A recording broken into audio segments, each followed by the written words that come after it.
You ever get that feeling? Like, there are these huge achievements, these landmarks everyone talks about, and you kind of want the quick version. Like, what's the deal with them? Why are they so special? Totally.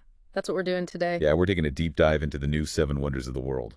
And important point, these aren't necessarily brand new structures. Right, right. Not newly built. No, they were chosen. Remember that big global poll back in 2007? Ah, yeah. That was massive. So this list is relatively recent, even if the places aren't. Exactly. And to get a good handle on them, we've looked at, well, a whole bunch of sources. Okay. We've got articles, factual stuff from Wonder of the Day, Seven Corners, Wikipedia. The basics. Yeah. Then news context from places like NBC News, Discover Magazine, and then more like personal takes from travel sources, Getaway Magazine, the Traveling Apes blog, even a YouTube transcript. A real mix then. Definitely. Oh, and also some info on the ancient wonders from National Geographic, just for, perspective. Good idea. So our mission today is basically to pull out the really cool stuff. Exactly. The history, why they matter, what makes them wonders. But without drowning everyone in like textbook detail. Precisely. Give you that solid understanding. Fast. Okay, let's jump in. First up, it's got to be the Great Wall of China. This scale is just staggering. It really is. I mean, the first thing that hits you is the length. We're talking minimum 5,500 miles. Minimum. Yeah, some studies push it way beyond that. Maybe over 13,000 miles if you count all the sections and natural barriers. 13,000 miles. Yeah. It's hard to even picture. It is. And think about what that represents. Centuries of, geopolitical shifts, immense state power to get that built. The logistics alone. Right. Supplying workers, organizing everything across that distance for centuries. It's mind-boggling. And this wasn't like a single project, was it? It took ages. Oh, absolutely not. It started way back, like 7th century BCE. And different dynasties kept adding to it, working on it, right up until the Ming Dynasty finished their major sections in the 17th century. So thousands of years, basically. Yeah. And it wasn't just about keeping invaders out, though that was a big part. It was also for controlling trade, movement of people, border control, essentially. Makes sense. And the materials. I guess they just used whatever was around. Pretty much. Stone, brick, wood, rammed earth. Depends on the region. And they were clever, too. Sometimes they'd use mountains or rivers as part of the wall itself. Integrated it right in. Exactly. Saves on building. And get this, estimates suggest maybe 300,000 people were involved in the construction over time. Soldiers, peasants, prisoners. Incredible numbers. Okay, we have to address the big myth, though. Can you actually see it from space? Ah, right. The Yeah. classic one. Well, the short answer is no, not really. Not with the naked eye. Okay. Astronauts in low orbit, maybe under perfect conditions, might spot sections, but it's generally too narrow. You'd need magnification. It's not like seeing continents. Got it. Myth busted. Okay, let's pivot. From that ancient, sprawling defense line to something much more recent. Christ the Redeemer. Yeah, total shift. Overlooking Rio de Janeiro. Art Deco style, which really places it in the early 20th century. When was it finished? Completed in 1931. So yeah, relatively modern compared to the wall. And it's big, right? Looks huge in photos. It is impressive. The statue itself is 98 feet tall, Yep. plus a 26-foot base. And it stands on Corcovado Mountain, which is like 2,300 feet above the city. So the views must be insane. Absolutely. And those arms stretching out, they span 92 feet wide. Wow. That's quite a presence. And I heard the creation was a bit of an international affair. It really was. The sculptor who designed the main form was French-Polish. Okay. The engineers involved were Brazilian and French. And the sculptor who did the face was actually Romanian. Huh.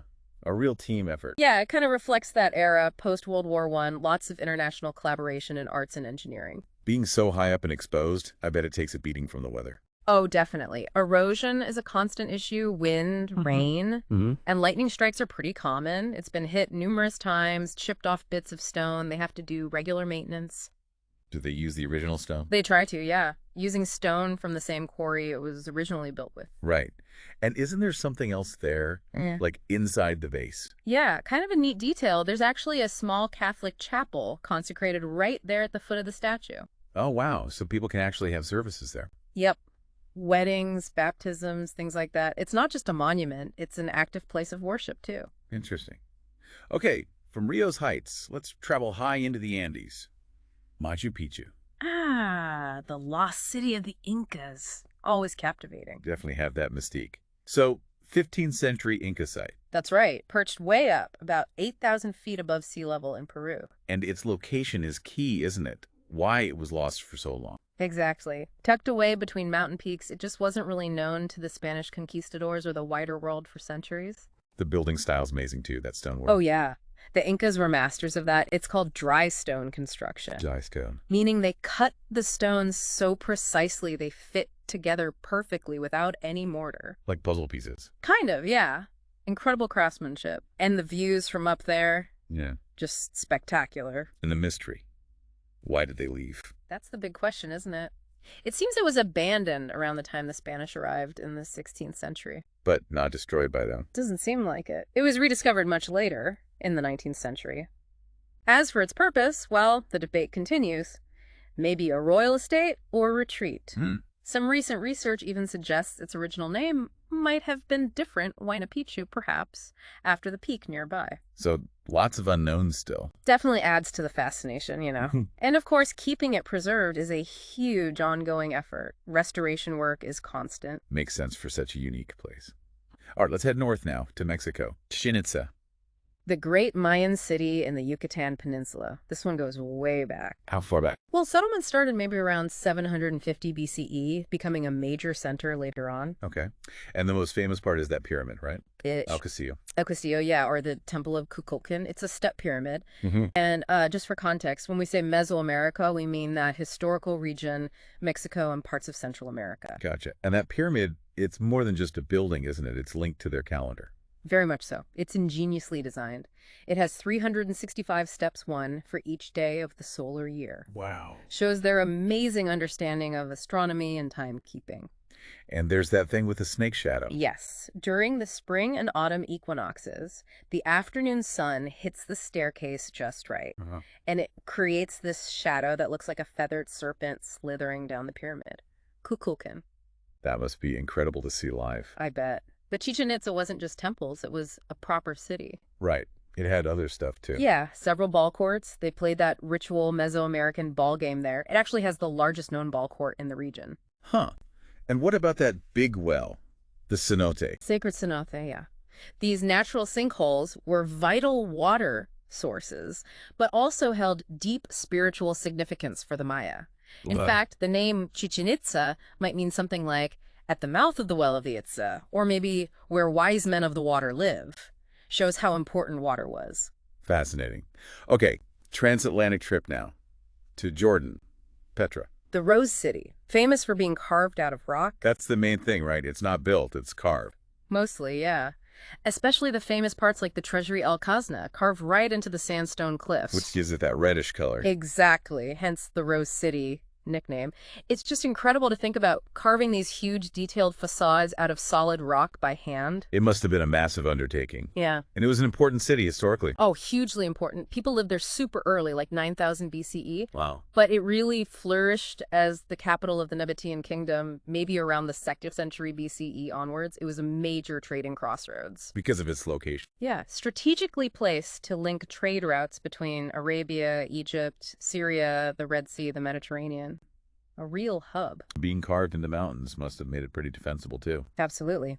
That location, hidden in the mountains, was key to its success and also why it was sort of lost to the Western world for a long time. Until when? Rediscovered by a Swiss explorer in the early 1800s. And now, tourism is vital for the area, obviously. I've seen photos of the treasury lit by candles at night. Is that a regular thing? It is, yeah. On certain nights, they do Petra by night, where the whole area in front of the treasury is lit just by hundreds of candles. Must be magical. It's supposed to be incredibly atmospheric. Usually requires a separate ticket, though. Worth knowing. Yeah. Okay, next stop, Italy. The Roman Colosseum. Can't talk wonders without mentioning the Colosseum, right? Heart of Rome. Still the biggest ancient amphitheater ever built. That's right. Dates back to the 1st century AD. And think about what went on there. Gladiators. Gladiators, yeah, the most famous thing. But also wild animal hunts, executions, even mock sea battles. They could flood the arena. No way. How many people could it hold? Estimates are usually over 50,000 spectators.